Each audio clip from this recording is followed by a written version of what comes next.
अपना अलग अलग समय बताती है। मेरी घड़ी में 27 हो रहा है, आपकी घड़ी में 28 हो रहा है, उनके में 29 हो रहा है, किसी में 30 हो रहा है, कोई 10-15 मिनट आगे रखते हैं, 32, 33, 40, 45 वाले लोग भी होंगे। सबकी घड़ी का टाइम अलग अलग होता है। पता है क्यों? सिर्फ इसलिए क्योंकि तुम्हारे आने की घड़ी अलग है, मेरे आने की घड़ी अलग है, तुम्हारे जाने की घड़ी अलग है, मेरे जाने की घड़ी अलग है। इसलिए सबकी घड़ी का टाइम भी अलग अलग है। तो मैं आप सबसे कह रहा हूं, एक घड़ी आधी में बुनियाद तुलसी संगत साधु की, कटे कोटि अपराध। क्या कहा बाबा तुलसीदास ने? साधुओं की संगति करिए,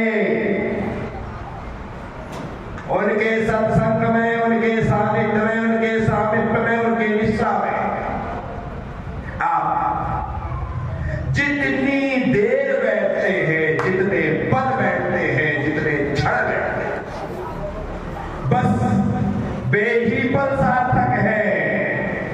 बेही पल आपकी तकदीर को बदल देने वाले हैं। बाबा ने क्या कहा? एक घड़ी मतलब 24 मिनट। एक घड़ी मतलब एक घड़ी, आधी घड़ी 12 मिनट, आधी में पुनिहार 6 मिनट।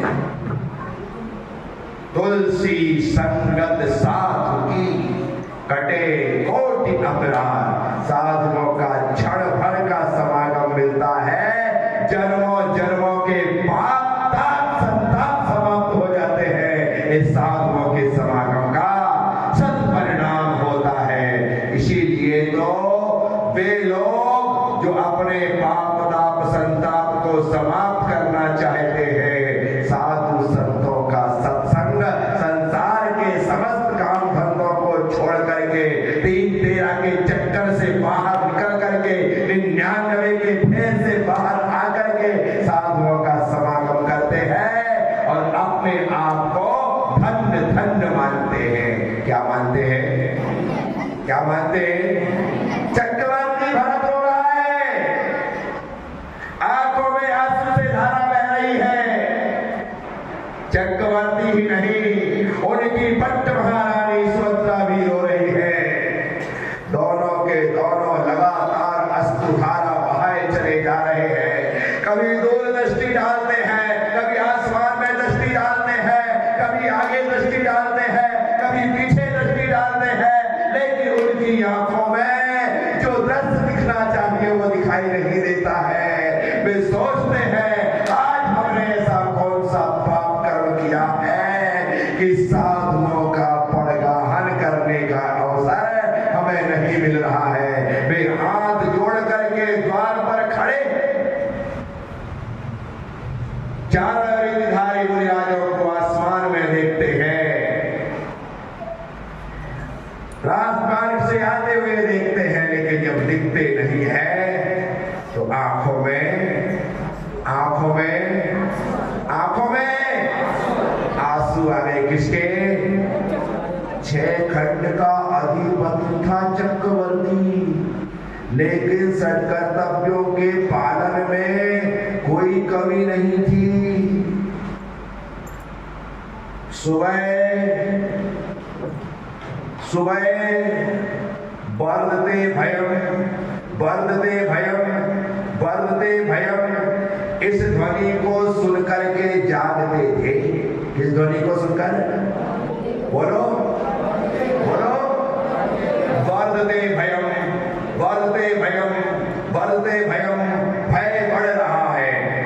वैसे मृत्यु निकट आती है, मृत्यु का भय बढ़ रहा है। इस ध्वनि को सुनकर के जागते थे चक्रवर्ती भरत, और जाग करके क्या करते थे? शरीर की शुद्धि करने के साथ सामायिक करते थे। क्या करते थे? जो दिग्वंदना पूर्वक 48 मिनट का 2 घटिका पर्यंत सर्वसाबद्ध योगात वृतोस्मि।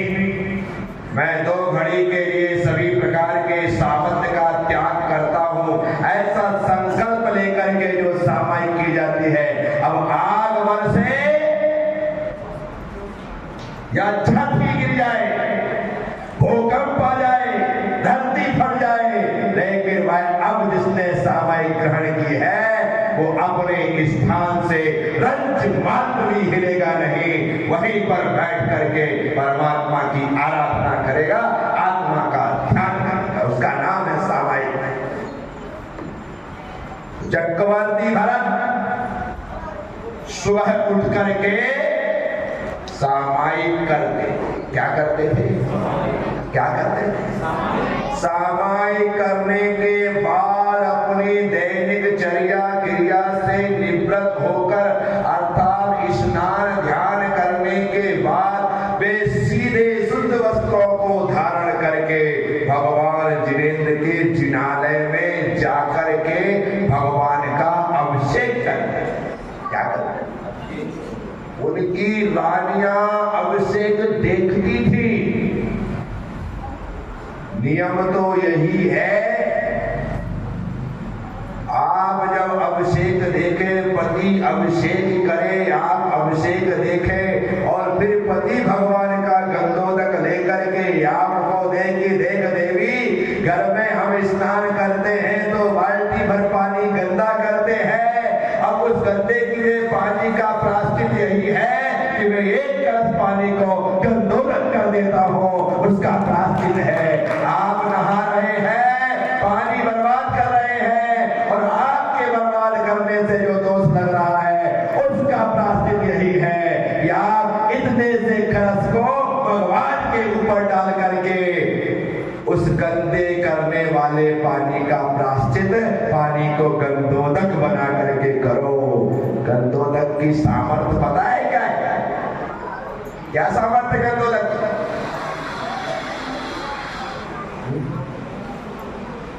आयुष क्या सामर्थ्य? अमन गंधोदक की ताकत क्या है? निर्मलम निर्मलीकरणम पवित्रम पावनाशनम दिनगंधोदकम वंदे। क्या ताकत है? निर्मलम पवित्रम पापनाशनम, पाप का नाश करने वाला है। जिनगंधोदकम वंदे अष्ट कर्म विनाशनम, अष्ट कर्म को नष्ट करने की ताकत रखता है। और कौन? जो अष्ट कर्म के नष्ट करके भगवान वेदिका पर विराजमान है। जब उनका पांडुक शिला पर हम अभिषेक करते हैं तो भगवान का अभिषेक करने के बाद उस मूर्ति से स्पर्शित जो जल होता है उसमें इतनी ताकत आ गई है कि वह हमें भी अष्ट कर्म से मुक्त करने की ताकत प्राप्त करे। सामान्य चीज है क्या? विचार करना, 2 कलशों में जल है, 1 कलश हाथ धोने के लिए, एक जल यू लिया, यू धो लिया। एक जल से हाथ धुल रहा है और दूसरे जल से मन धुल रहा है, आत्मा धुल रही है, अर्थात हमारा मन पवित्र हो रहा है। इतना अंतर हो गया। कैसे अंतर हुआ? क्योंकि एक जल जो है वो भगवान के चरणों में तो आया लेकिन भगवान के ऊपर नहीं चढ़ पाया, इसलिए सिर्फ हाथ धोने के काम का है। और एक जल है भगवान के ऊपर चढ़ गया तो गर्भ को नष्ट करने की ताकत। समझ रहे हैं? बहुत सारे लोग आते हैं, मंदिर दर्शन करते हैं, चले जाते हैं। इतना बेनिफिट नहीं है दर्शन करने का। जब तक आप भगवान का अभिषेक ना करें, उनके चरणों का स्पर्श ना करें, यहाँ पर पारस पत्थर रखा हो और चारों तरफ लोहा ही लोहा हो, चारों तरफ यहाँ पर पारस पत्थर और चारों तरफ लोहा ही लोहा हो, तो क्या होगा? सारा लोहा सोना बन जाएगा। क्या बन जाएगा? ऐसी जैसा लोहा क्या बन जाएगा? सोना बन जाएगा। यहाँ पर सोना पारस पत्थर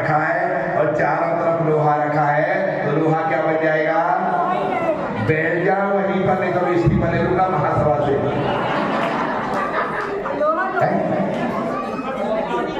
समझाओ ना, 4 बार बोल दिया फिर भी संपत्ति पड़ रही। भारत पत्थर के रखे रहने से दूर दूर लोहा होने से कुछ नहीं होगा। जब तक लोहा भारत पत्थर का स्पर्श नहीं करेगा तब तक सोना होने वाला।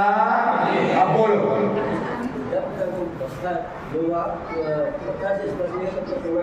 क्या है, क्या है? और भले वो आदिनाथ हो,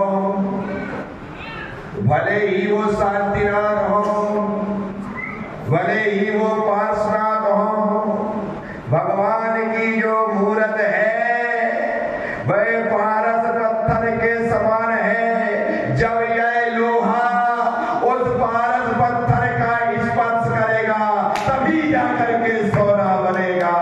इसलिए तुम्हारे पास योग्यता है, तुम्हारे पास काहे की है, काहे की योग्यता है, क्या योग्यता है?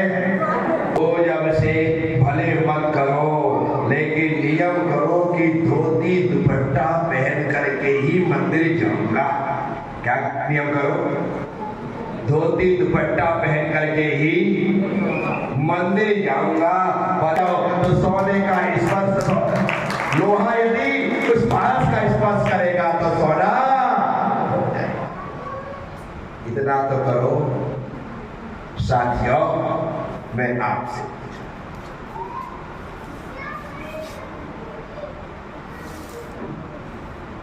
जब तक हमने भगवान के चरणों का स्पर्श नहीं किया ना, तो आनंद नहीं आता। आप मेरे पास आते हो ना,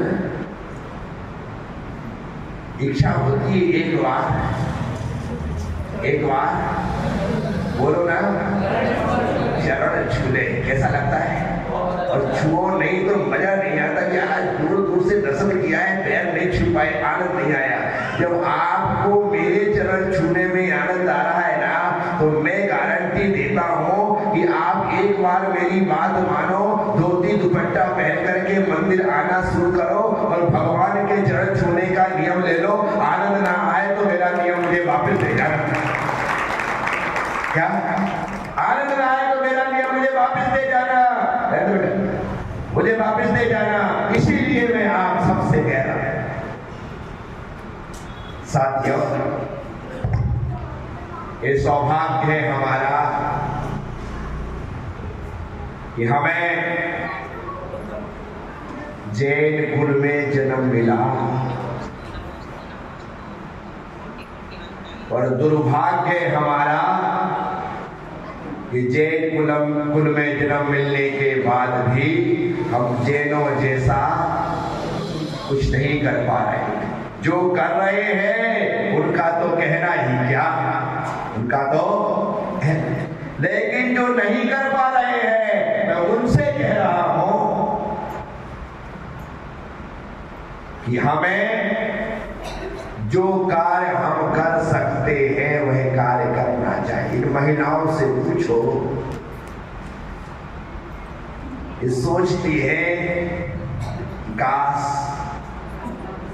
हमारी पुरुष पर्याय होती और भगवान की सेवा करने का अवसर मिलता तो एक भी नहीं छोड़ती। बोलो ना हाँ।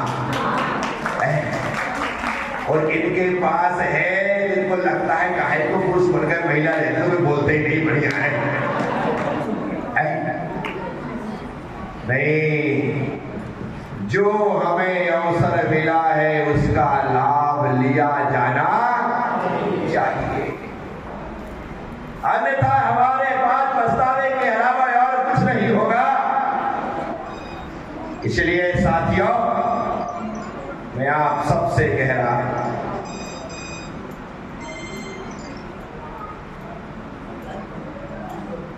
कि देव दुर्लभ पर्याय को पाकर के, गुरुओं का सत्संग और उपदेश पाकर के, जब मेरे द्वारा गुरुओं के द्वारा कुछ कहा जाता है तो उसे सुनकर के टालना मत, अभी तो जो कुछ कहा जा रहा है कोशिश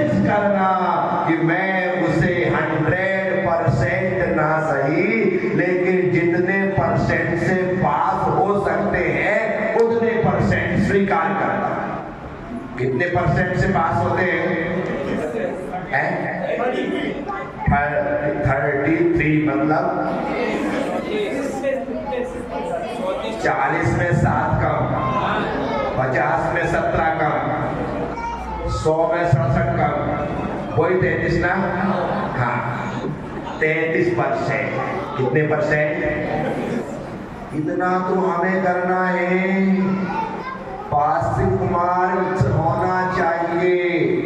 आपने सुना होगा जो सीए लोग बनते हैं ना, उनका जो रिजल्ट आता है, उनको चारों सब्जेक्ट में 40 नंबर कंपलसरी है। चारों नंबर कितने? 40 नंबर कंपलसरी है। लेकिन 40 कंपलसरी होने के बाद भी टोटल कितना चाहिए है?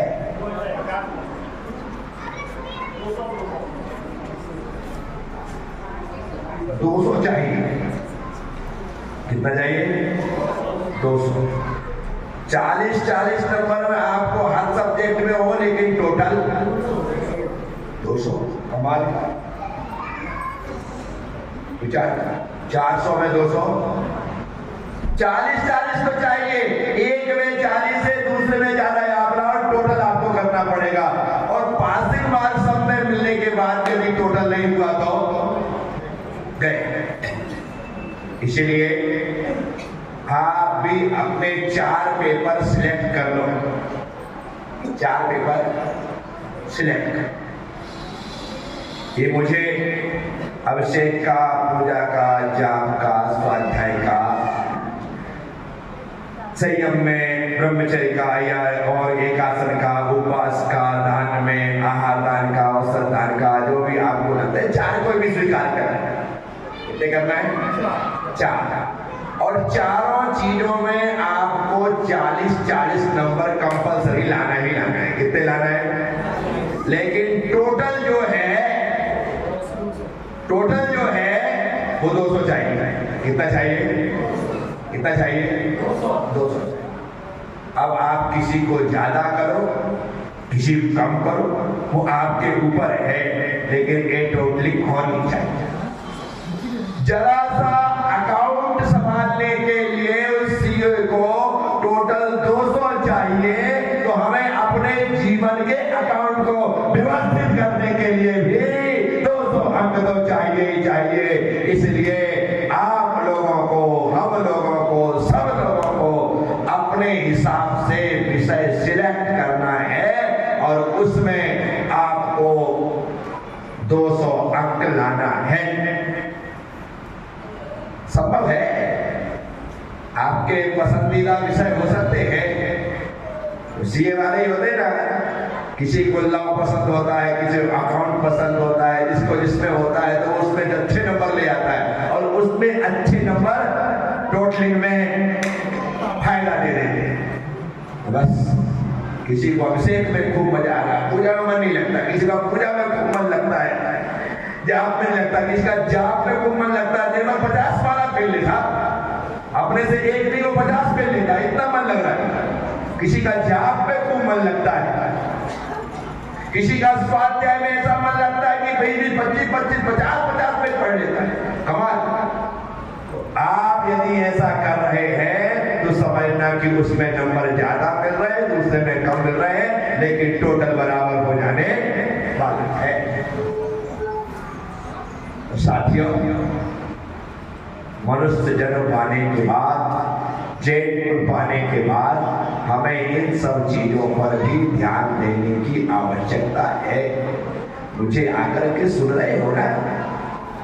कितने अच्छे से आकर के बैठ जाते कि चलो महाराज जी, कितने तुम ताली बजाते हो। मैं अच्छा बोलता हूं तो क्या करते हो? मेरे अच्छे बोलने पर तुम ताली बजाते हो। अब तुम अच्छा करो तो मैं ताली बजाऊंगा। क्या मैं अच्छा बोलूं तो तुम ताली